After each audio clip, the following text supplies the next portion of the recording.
Olá, pessoal do Projeto de Vida. Vamos começar mais uma aula que tem como campo, como cenário, começando aqui na belíssima Rua da Aurora, aqui vizinho do Rio Capibaribe. Esse cenário que já estava lá na nossa aula 1, na nossa aula magna, e está voltando agora. Eu sou o professor Armando Pérez e estou aqui com a minha parceira e companheira, professora Yolanda Oliveira. E para começar a aula de hoje, minha gente, vocês sabem que monumento é esse aqui? É um monumento Tortura Nunca Mais. Daqui a pouco a Yolanda vai falar um pouco mais sobre ele. Mas o tema dessa aula de hoje vai ser justamente sobre os tipos de governo. A gente vai falar sobre os três poderes, a gente vai falar sobre o Ministério Público e por que isso é importante para o projeto de vida. Isso é importante, minha gente, porque cada vez mais a gente tem que se inteirar, sobre os processos decisórios do nosso país. Então a gente já vem falando para vocês sobre a democracia, a construção da democracia. A gente vai falar muito mais sobre isso e esse monumento hoje é bem simbólico para isso. Yolanda, fala para a gente sobre ele. Então vamos lá. Oi, gente. Vejam só, como o Armando já apresentou, a gente está aqui num local que é até um cartão turístico de nossa cidade, a Rua da Aurora. Só por esse nome, já tem toda uma história do porquê Rua da Aurora. Então o monumento não poderia estar em um local mais simbólico do que esse. Justamente esse aurora, esse nascer da manhã. A gente está em um local central da nossa cidade e vamos falar a respeito da importância da democracia, dos processos democráticos que regem assim a nossa vida. Então esse monumento, pessoal, ele tem uma história super interessante. Ele foi o primeiro monumento do Brasil que prestou homenagem às pessoas que foram torturadas ou desaparecidas, porque muitos foram desaparecidos, a família não tem nem um corpo para poder enterrar, ou foram mortos na ditadura militar. É um período assim muito recente da nossa história. E aí o monumento, quando a Prefeitura do Recife, em 1988, fez um edital público, fez um concurso público para poder fazer essa homenagem, o artista piauiense, do Piauí, ele ganhou com essa ideia. Se vocês prestarem atenção, ele está nessa posição, que era uma posição das pessoas que eram torturadas, um pau de arara, e ele está olhando para o rio, como se estivesse envergonhado por tudo que aconteceu com as pessoas, o que o governo ditatorial fez com as pessoas que eram contra essa forma de governar. Então, a gente vem discutir isso com vocês hoje, os tipos de governo, a importância dos processos democráticos e poder prestar essa homenagem a esses que tanto lutaram, essas pessoas, por nossa democracia. Vamos juntos? Vamos nessa.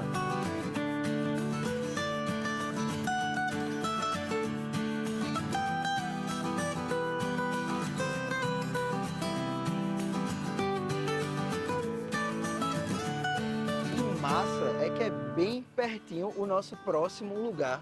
A Recife é assim, tudo muito vocês histórico. Vocês já estão vendo aí esse prédio que é um símbolo, mais um símbolo da nossa cidade aqui também, na Rua da Aurora, que é o prédio da ALEP, é a Assembleia Legislativa de Pernambuco. E esse nome já fala para você, Legislativa, a gente já estudou os três poderes. E o Legislativo ele está muito ligado à ideia do Estado Democrático de Direito. O Estado de Direito nada mais é do que o Estado, ele vai exercer, ele vai aplicar as leis. E essas leis elas têm que ser aplicadas com o quê? Com equidade, com igualdade. Então, para atender aos anseios e à vontade geral, a gente tem esse Estado democrático, que aí é atender de forma democrática essa vontade geral. E aí, por isso, a gente vai fazer o que? A gente vai eleger os representantes. Como é que se chama isso? É a democracia o quê? Representativa, Perfeito. gente. Vejam só, a gente pensar na democracia representativa é dizer que nem sempre a vontade do grupo que a gente quer, das ideias que a gente quer, vai ser escolhida. Mas aí é por algo maior, que é a escolha justamente dessa representação. Imaginem, vamos só pensar uma cidade feita o Recife, com a quantidade de pessoas que tem em Recife. Podem falar do estado de Pernambuco inteiro, só aqui de Recife. E todo mundo dá a sua opinião, todo mundo dá um pitaco a respeito de um tema. Seria impossível, a gente poder dialogar, a gente poder escolher. Então, por isso que é muito importante a gente cada vez mais se apropriar do que a gente defende, do que é importante para o nosso grupo, para a nossa comunidade. E aí você vê alguém que represente melhor essa ideia. Aqui estamos com um exemplo dos deputados e deputadas estaduais que foram eleitos. Foram eleitos de 4 em 4 anos e aí trabalham aqui, nesse prédio, né, que é super bonito, o Palácio Joaquim Nabuco. Tem até um busto aqui em homenagem a ele, um grande abolicionista. E quando a gente vai vendo a importância dessa democracia representativa, vai vendo a importância desse legislativo, a gente vê que nenhum dos 3 poderes que a gente já viu é mais importante um do que o outro, viu, gente?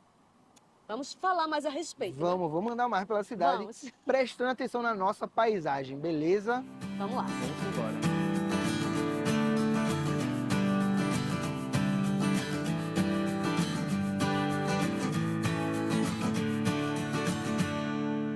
Então, a gente agora está num local muito importante para o sistema político, para o sistema de poder ao qual a gente vive. Vamos fazer um exercício de imaginação, Armando? Vamos lá, para imaginar. Se a gente vivesse em um certo local em que, minha gente, parem para pensar isso, em que um único poder decidisse o que é mais importante para toda a população.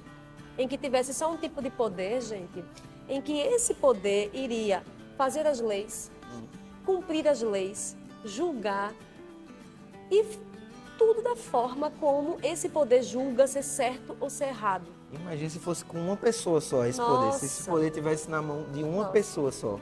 E mais, uma pessoa que já nasceu achando que esse poder é seu por direito.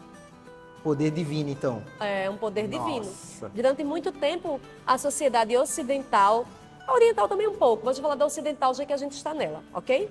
Então, aqui, passamos durante séculos vivendo esse tipo de poder. Aqui no Brasil também teve isso. Esse tipo de governo, como era o nome dele? Monarquia. Monarquia. Todo mundo já deve ter ouvido falar. Né? Escuta histórias também de reis, né? De princesas, de castelos. Isso é uma parte romantizada, mas que é a referência que a gente tem de quando esse tipo de poder era a prática.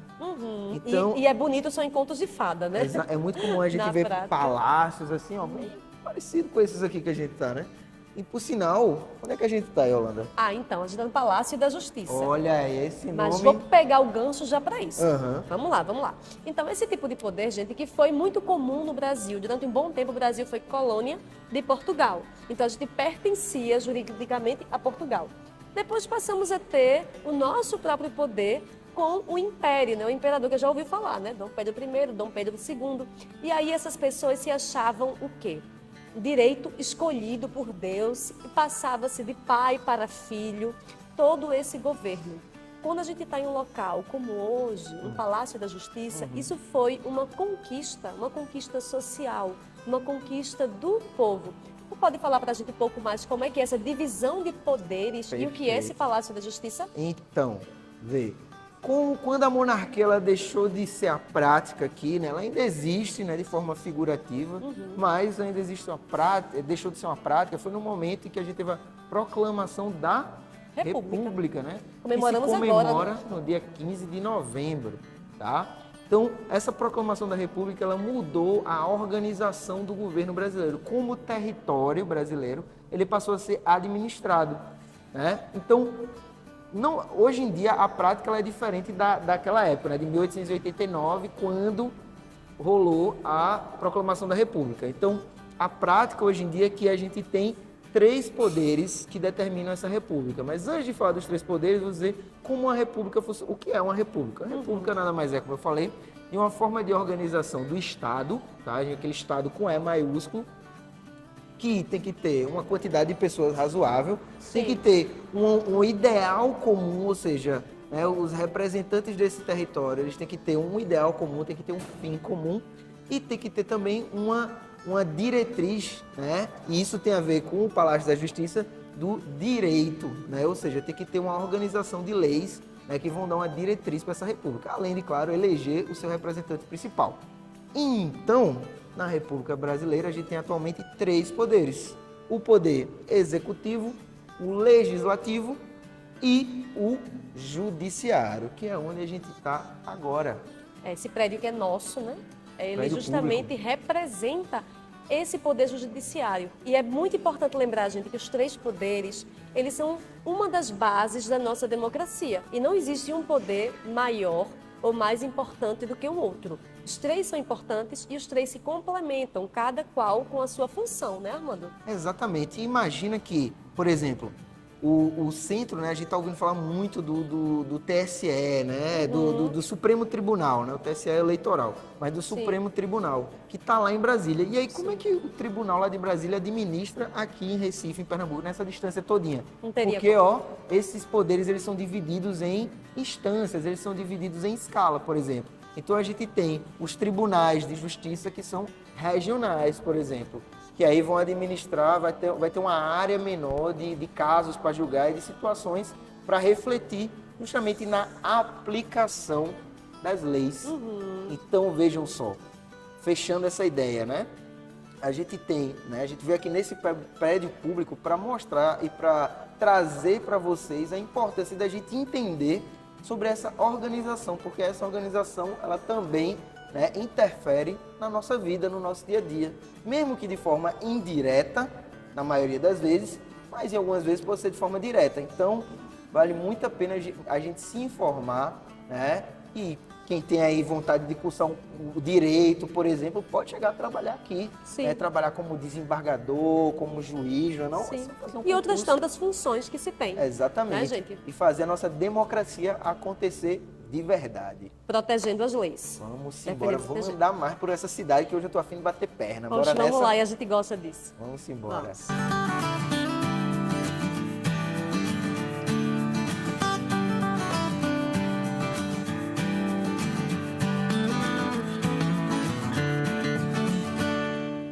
Como a cidade da gente tem espaço massa, né, Yolanda? Eu sou suspeita em falar. Oh. Tem. Da mesma forma que tu diz, de olhar espaço geográfico, né? Geossímbolos. Ah, isso. Que é importante, viu, gente? Então, eu posso falar também a respeito da história. Recife é uma cidade super histórica. Aqui onde estamos é a Praça da República. E só esse nome já entrega, A né? gente já falou sobre isso nessa aula, hein? Fiquem ligados. Super importante para todo o processo de democracia e direitos civis. Muitas coisas aconteceram aqui, vocês podem ver, pesquisar um pouquinho, ou ver com seu professor de história ou professora. Mas vamos ver para a nossa aula de hoje, vamos falar diante desse símbolo do poder executivo do Estado. A gente vê aqui atrás o Palácio da Justiça, né? Está bem aqui. Então, é o local em que o governador ou governadora trabalha. Na própria cidade do Recife, a gente pode pensar na prefeitura. E esse prédio aqui, gente, ele foi construído por quem vocês conhecem como o Conde da Boa Vista, né? E por que ele tem esse Exatamente. nome? Palácio do Campo das Princesas, tu sabe? Eu acho que tem a ver com aquela monarquia que a gente falou antes. Uhum. A monarquia daqui do Brasil. Exato. Então, esse Palácio do Campo das Princesas foi justamente quando o imperador Dom Pedro II se hospedou aqui com sua esposa e com suas filhas, que eram as princesas. Brincando por aqui, ó. Tô até vendo. Tu estás vendo, já está Tô vendo elas imaginando, correndo né? por aqui, com Exercício certeza. de imaginação. Então, galera, vamos ver agora o que esse poder executivo faz, Armando. A gente já viu o Dentro da judiciário, nossa aula, não foi? exatamente. Legislativo. Trazendo um pouco para o que a gente está Puxa. tratando dentro do projeto de vida, o poder executivo, como o próprio nome diz, ele tem o papel de executar. De fazer, então. Exatamente, de Massa. colocar as coisas em práticas. A gente viu o legislativo, né, que vai criar, debater, ter toda aquela até a consulta pública para criar leis, né? O judiciário vai ver a aplicação, ou seja, quando algum direito é negado, ou quando há algum excesso, então vai julgar. E o executivo, ele vai o quê? Ele vai administrar, ele vai colocar em prática, né? Então, como a gente falou, o executivo, ele também, né, no nosso sistema de governo, ele vai ter o quê? Eleições diretas, que são justamente as eleições que a gente passa ali no processo de 2 em 2 anos, em que as pessoas aptas vão lá e votam. É de 2 em 2 anos, significa 2 anos para prefeito Sim. ou prefeita, e os outros 2 anos, governador ou governadora. Então, próximo aqui está a Prefeitura do Recife, né? Tá ali bem Que aí pertinho. porque a prefeitura está nesse executivo dos municípios. E aqui representando o nosso glorioso estado de Pernambuco, nosso país, está quem? aqui o Palácio do Campo das Princesas. Exatamente. E na instância superior está o presidente, né? Ou a Então, presidente, né? exatamente. A gente já teve uma presidente. Então, veja, são essas 3 escalas, né? Então, a nível federal é justamente o presidente ou a presidente e seus ministros, tá? Que também é importante a gente considerar isso, né? A gente tem na escala estadual, ou seja, cada estado e o Distrito Federal, que não tem prefeitura, vai ter um governador. E na nossa cidade, assim como em vários outros dos mais de 5 mil municípios do Brasil, nós vamos ter prefeitos. Então, é assim que se divide a hierarquia, né, do poder executivo. Que vai estar colocando em prática todas aquelas leis criadas, todas aquelas leis geridas, Que não é vai isso? estar recebendo também as demandas da população, né? Sim. Então, de cada bairro. É por isso que é importante a gente ter também essa noção dentro do nosso bairro, né? Por exemplo, no seu bairro tem uma associação de moradores, no seu bairro tem algum tipo de organização e movimento de política local, porque veja, a gente está falando aqui muito de política, de governo e tal, mas a gente já falou também que no dia a dia a gente exerce política. Sim. Então, o seu bairro, a sua rua, vai ter também escola, ali né? a escola, vai O ter também Grêmio uma escolar, estrutura grupos. política. Então, cabe a vocês, né, e essa aula serve para isso, observarem como é que vocês se inserem nessas estruturas políticas que vocês fazem parte. Até porque a gente vem conversando isso, né? Exatamente. Que todo ato é político, viu, gente? Ela Atenção. tirou as palavras da minha boca. Era exatamente o que eu ia falar. Tá afinado demais esse discurso. Então, veja só. Para finalizar aqui, a gente ia ainda dar uma circulada ainda pela cidade, né?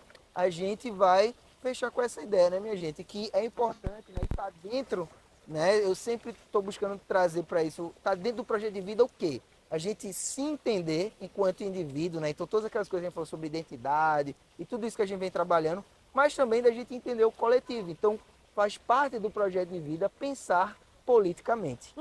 Beleza? Vamos lá. Vamos embora dar uma rodada por aí ainda.